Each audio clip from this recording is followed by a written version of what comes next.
This is Nick Redding, and you're listening to PreserveCast, a podcast with a worldwide listenership that explores the broad world of preservation from every angle, from drones to mudlarking and everything in between. Now, let's get preserving. This is Nick Redding, and you're listening to PreserveCast. Today, we're excited to be joined again, a repeat guest by James Etherington, who is the Director of Kiplin Hall and Gardens in North Yorkshire in the United Kingdom. So we're joined again by one of our friends from across the pond. We've previously talked about Kiplin Hall back in episode 155, for people who might be interested in going back to that. But they have a pretty fun and, dare I say, kitschy event that's coming up that we wanted to talk to them about, which is a very British 1970s Christmas. But before we jump into that, for people who maybe didn't listen to the previous episode but want to know a little bit more, let's remind listeners a little bit about the story of Kiplin. Where does the name come from? Where was it built? When was it built? I should say. Style of architecture. What's the story of Kiplin in a nutshell, James? Kiplin has been around for quite some time. It's mentioned in the Doomsday Book from the 1060s as Chipling, which has over time been corrupted down to Kiplin. The house that stands on the current site was built in 1620s by George Calverts, first Baron Baltimore, who was very important in the founding of Maryland, and that's his kind of claim to fame. It was owned by his family for about 100 years and then has transitioned through various connections, various families, cousins and things, down to the present day. It was handed over to the current charity in the 1970s when the last owner died. The architecture is Jacobean, so brickwork, towers in the middle, turrets, that kind of thing.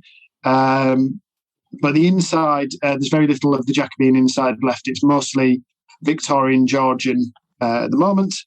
And it's a fairly large space. We're not talking Downton Abbey huge. There's 3 floors in total, about a dozen rooms, plus the corridors and serving spaces, and about 90 acres of grounds, gardens, woodlands, and a folly. Wow! So it's it doesn't, it's not Downton Abbey huge. I like the scale there, but it's big. And just out of curiosity, have you ever stayed the night in the house? I've not stayed completely overnight, but we do ghost hunting events, which last till 2 or 3 in the morning, and I have been there until that time, and it does get quite dark and a little bit eerie at times. Okay, I was just curious if you'd slept there. So, Christmas at a historic home, either in the UK or even here in the States, normally conjures up images of a roaring Victorian fireplace, or maybe an early 20th century Christmas with pleasant smells coming from the kitchen. But you're heading back to the 1970s. Some people look on it fondly, some people not so fondly. Why are you going to the 70s, James? That is a very good question. And this year is our 50th anniversary of the charity taking over the running of the hall. Miss Talbot, who was the final owner of the hall, died in 1971, and we wanted to commemorate her passing, but in a positive way, in a way that it was celebrating everything she'd done for us. And, a 50-year anniversary for an organisation is quite a big deal. So we thought 1970s Christmas would be a perfect way to celebrate that handover from 1971. And it's different. I think that's the other major reason for doing it. As you say, that image of a Dickensian Christmas, of snow and Christmas tree and, the urchins in the street and A Christmas Carol. It's fantastic and it's always very popular. But, metaphorically, I could stand on the roof of Kiplin and throw a stone and hit half a dozen historic houses doing that kind of Christmas nearby. So we wanted to look at something different, but we also wanted to make sure that what we were doing was different, was also connected to our story. And this is a great way to do it. It's an era that, while not familiar to many of our staff, most of whom were born a bit later, is very familiar to a lot of our visitors. Many of them grew up in the 70s, and certainly a lot of our volunteers.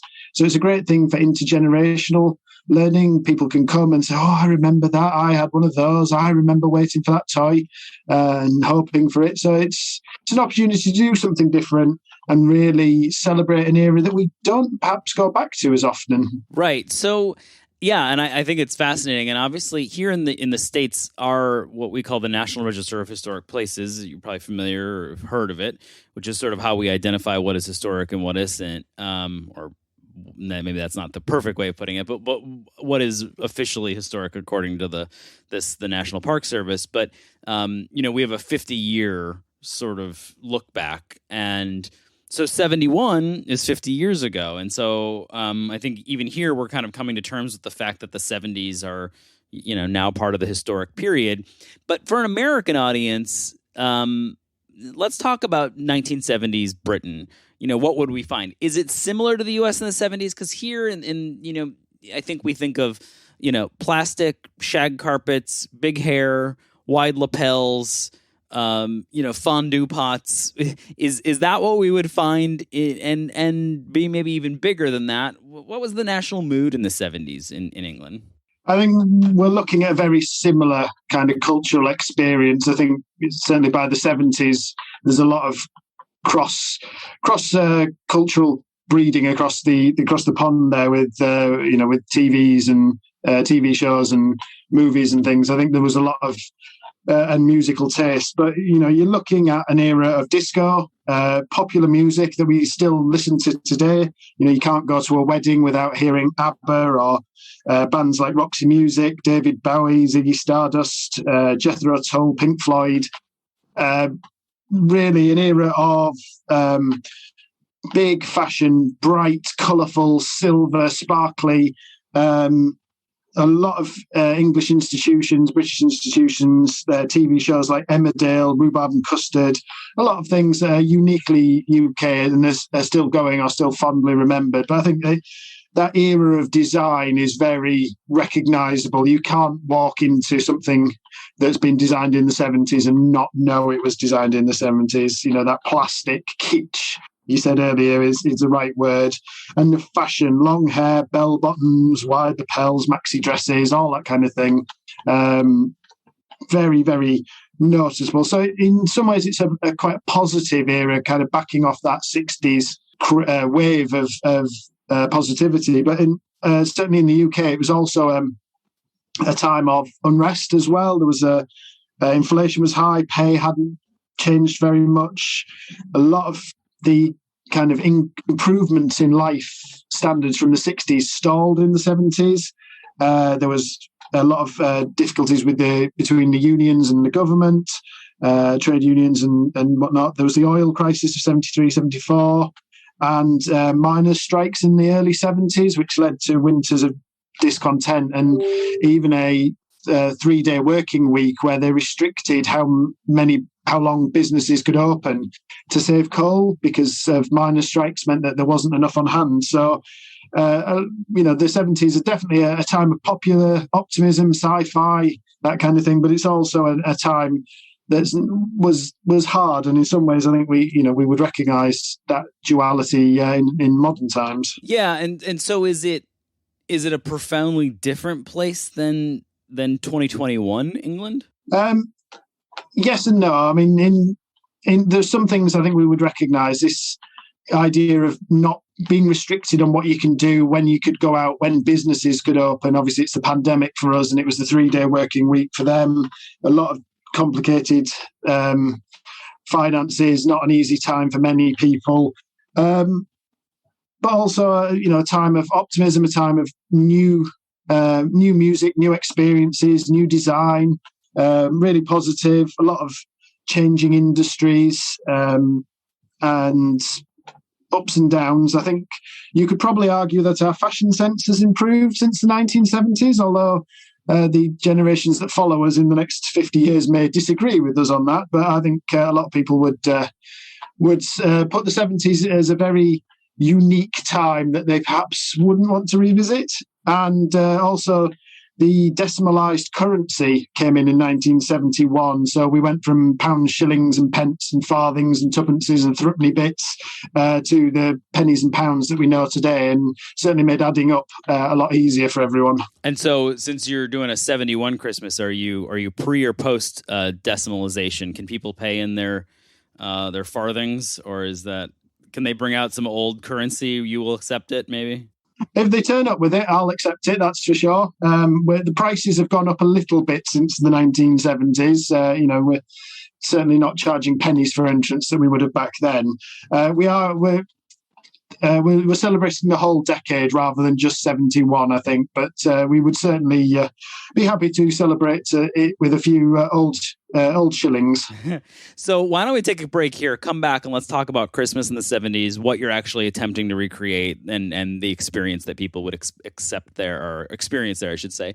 And, how other organizations and entities like your own could think about approaching this work, if they want to capture the 70s, and we'll do that right here on PreserveCast. Hey, it's Nick here, and I want to remind you briefly that your support is what makes this podcast possible. To keep hearing important stories like this one, be sure to subscribe, leave a review, and follow along on social media at PreserveCast. You can also continue supporting the podcast with a donation at PreserveCast.org. PreserveCast is sponsored by the 1772 Foundation and powered by Preservation Maryland, a nonprofit organization that believes we all succeed when we all know more about our past. This is Nick Redding. You're listening to PreserveCast. Today, we're joined again and excited to be talking with one of our good friends across the pond, James Etherington, who is the director of Kiplin Hall, historic house museum in the gardens. And we've been talking all about their work to celebrate and commemorate and interpret the 1970s as they approach their 50th anniversary as an organization, as a charity.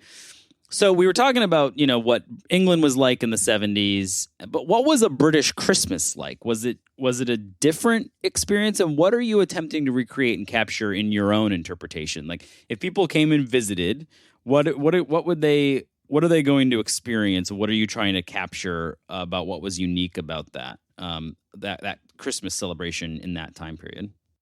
Well, Christmas is obviously the big celebration for the UK. We don't have Thanksgiving, and Halloween has only really been a big celebration for us in the last 10, 15 years. So Christmas is the big winter celebration. It's where the family get together.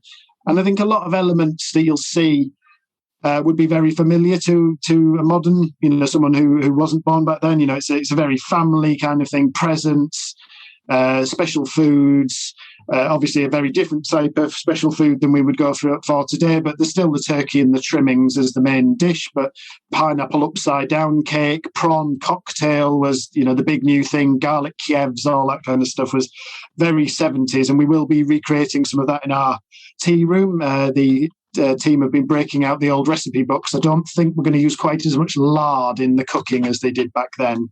But we're trying to capture the similarity of that family, intimate, cozy Christmas, but also the difference in design aesthetic, really. So it's a bit of a mix. There's a homemade element to it. So there's still a lot of crêpe, paper decorations, paper chains, stuff that people would have made together, kids would have prepared in advance. We've been doing a lot of macrame, which is decorative string tying, and we've got a huge display up our main staircase of macrame baubles, and macrame is very on trend at the moment. I'm informed. It's made a comeback, as these things do. So a lot of people will recognise that. And then there's also the more garish elements. So disco balls. We're going to have a display outside in the garden and a trail around with disco balls for the kids to search out.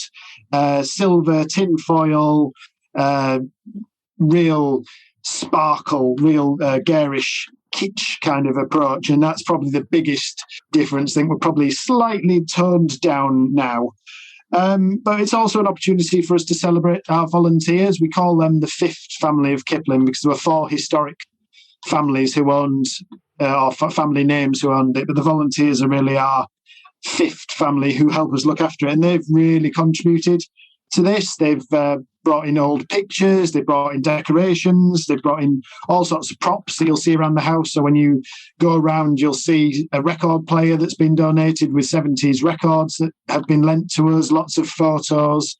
We've been playing a bit of a game in the office trying to guess which volunteer it is in the 70s photos. Some of them have the best mullets you've ever seen. It's really amazing.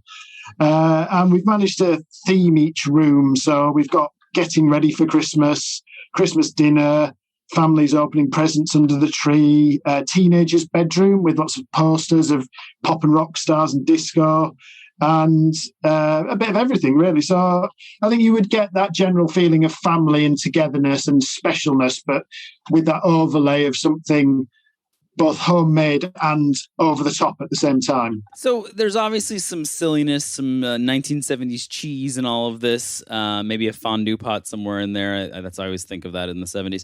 But is there anything more serious that you're trying to convey, interpret? I mean, like, are there, the 70s, as you said, is a time of, in high inflation. It's also, we didn't get into it, but it's the time of the Troubles in Northern Ireland kind of taking hold. And so there's a lot of really sort of serious big picture stories happening there. Are you going to get into any of that? Or is it, because I ask not because I'm curious what you're going to do, but also for people listening who run a historic house museum or a historical society and are thinking about, tackling the 70s. Do you balance it both? What is the thought with that? We did think about this, and Christmas is obviously a time for celebration, but we thought it's easier, or perhaps better to celebrate when you also recognize that there were negative things that you were getting away from, that perhaps Christmas was a break from the difficulties. So we are going to have rooms and areas in the building that does recognize that while the 70s was this glamorous kitsch time, there was also a lot of socio-economic political unrest. So we do have our volunteers have done some picket signs from the recreating the miners' strike. I had a bit of a shock. One of the staff sent me a picture of the volunteers holding picket signs. I thought they were all going on strike. Gave me a bit of a turn for a moment before I realised what they were. We've got some videos provided to us by the Yorkshire Film and North East Film Archives. Kind of, the newsreel footage of the time, showing the less positive signs, and bin bags piling up to recognise, the fact that a lot of services were shut down and, bins weren't being collected all the time. So I think it's important for us as an organisation. It's very easy to recognise the celebration and to celebrate the good stuff, but it's even better to recognise that the good stuff was good because there were other things going on around it. Yeah, I think it's I think everybody's kind of coming to terms with that need for balance and interpretation, and it's interesting to hear how you're balancing it in the UK, because obviously there's different stories and different issues to balance out. But I think it's just fascinating. I think there's a lot to unpack here, particularly as people start thinking about the 70s as a period to interpret. So I'm curious. We're recording this in November, right before we hit the American Thanksgiving next week. Have you opened up yet for your very 70s Christmas? The response to it, what are you hearing so far? And then maybe we'll talk about where you're headed next year. We haven't opened yet. We're due to open in a week's time. So some of the response we're waiting to see. We're hoping that it'll be positive, but we have had a lot of good feedback from our promotional campaigns, and it was an interesting experience for the volunteers. I think, when you talked about earlier the idea that Christmas is that Dickensian Victorian Christmas, I think we all had a very fixed idea, and that's certainly in the past when Kiplin has done Christmas, it has been that approach. So this was quite a widely different, and there was some raised eyebrows. I think there were some muttered comments about crazy people and their newfangled ideas, but I think they've come round to it quite a lot as we've got close to it, as we've started bringing things in, and as they've seen that, yes, it is an unusual thing to take a house, when most things are well over 100 years old, and slap 50 years worth of glitter and decoration on top of it. But actually, that recognition that actually, I had one of those, we used to have those. Oh, we used to do that when I was a kid and things. It's really excited a lot of the volunteers, although a lot of them perhaps don't, no one wants to admit that their history is in a museum now. It's terrible when you go and you see things that you used as a kid being treated with the reverence of a historic object, because you imagine museums show things from hundreds of years ago. So, yeah, and I was going to say that's a challenge too, even here in the States, when we start talking about preserving architecture of the 1960s and 70s in particular, is that people sort of have this reaction of that's not historic because I remember it. And so it can kind of go both ways. You can either feel like, oh no, I'm old, or you can be like, well, no, that's not historic. And so, our brutalist architecture of the late 1960s, early 1970s, international style, things like that, there's sort of a strong reaction in some ways against preserving some of that. So I think the work that you're doing is important because it suggests that, we too are a part of history, and nostalgia can be a powerful connection, can be a powerful drug for connecting people to history and kind of a gateway to the broader Kiplin story. So I do think that that's really interesting. I'm curious, where are you headed next year? Are you going back to Dickensian, Jacobean, or are you going to a totally tubular 1980s Christmas? The answer to that is actually we don't know at the moment. We do have a number of ideas in the offing, nothing quite as tubular as the 1980s.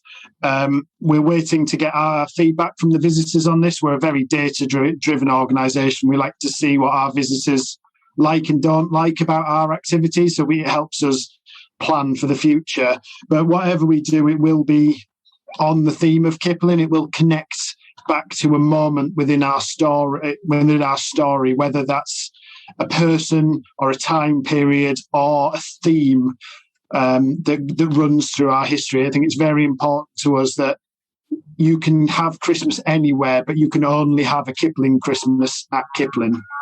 Yeah, I love it. So we asked you last time about your favorite historic place, so we won't do that again. But I imagine someone in your position does a lot of reading about history and different things like that. So what are you reading right now, James? What are you reading that you would recommend to folks listening?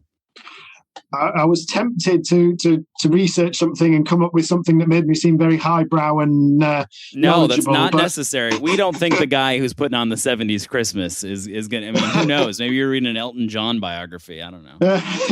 Well, most of what I read is technical stuff from various museum and historic house organisations. So really, when I read for pleasure, it's quite rare. I do a lot of reading with my daughter. So we've just finished Roald Dahl's Charlie and the Chocolate Factory, and we're moving on to the rest of his collection of work. So it's a really enjoyable time to do something to enjoy something I enjoyed as a kid with my little girl. Well, I love that. That is a perfect answer, and a good reminder that. And Roald Dahl, I think maybe a 70s connection there, right? Like that's kind of a 70s. Those came out in the 60s and 70s, I think. So you even brought it back full circle somehow, even with your great answer about reading to your children. So it's been so much fun to have you back. Hope to do it again soon. And always interesting to hear what our friends across the pond at Kiplin Hall with your Maryland story are doing. Thanks so much for joining us, and Merry Christmas. And Merry Christmas, and enjoy your Thanksgiving as well. Thank you. Talk to you soon. Thank you. Bye. Thanks for listening to PreserveCast. To dig deeper into this episode's story, head over to preservecast.org for show notes and our collection of previous episodes. Don't forget to engage with this podcast by subscribing, commenting, and leaving a review. Follow along on Instagram, Twitter, and Facebook at PreserveCast for even more. PreserveCast is currently recorded in Walkersville, Maryland, and sponsored by the 1772 Foundation, and powered by Preservation Maryland. Thanks for listening, and keep on preserving.